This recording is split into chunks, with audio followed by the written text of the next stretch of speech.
Сегодня Ту-134 авиакомпании «Алроса» совершил свой заключительный рейс перед списанием с эксплуатации. Прощальный полет был по маршруту Мирный-Новосибирск. Репортаж Марфирины Алексеевой.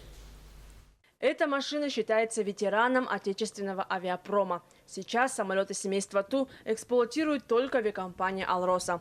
Как рассказывают пилоты, модель Ту-134 – одна из самых подходящих самолетов для сурового климата Якутии. Надежнее нашего самолета выносливости в других нет. Дай бог, чтобы все остальные борты долетали столько, сколько пролетали мы. На данный момент авиакомпания производит обновление воздушных судов. Всего в парке содержится 12 самолетов и 22 вертолета. Уже по всей стране, бывшему Советскому Союзу, прекратили эксплуатацию этих туполей.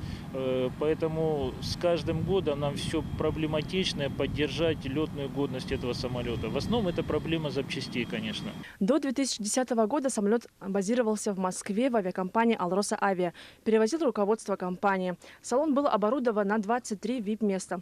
Затем в Минском заводе салон переоборудовали в пассажирский вместимостью на 72 человека. Комфортабельность салона схожа с Боингом. Такого салона нет ни в одной другой модели Ту.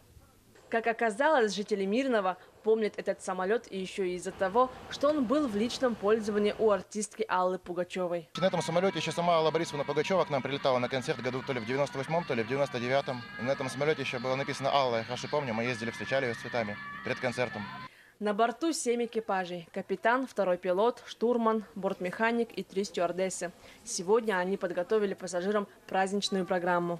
Из необычного будут приветственный напиток, прощальный полет, шампанское. Будет предложена викторина и будут вручены достойные призы с определенным количеством. Ту-134 является ближнемагистральным самолетом. Он перевозил пассажиров по сибирскому региону. С сегодняшнего дня на некоторое время его нагрузку возьмут на себя Боинги. Затем, к концу этого года, авиакомпания начнет получать самолеты Сухой Суперджет-100. Уверен, что те мероприятия, которые были предприняты со стороны правительства, они дадут свои положительные результаты. Летная карьера самолета Ту-134 завершена. Самолет будет передан Новосибирскому музею истории аэропорта Толмачева. Марфирина Алексеева, Артем Алексеев, Мирный.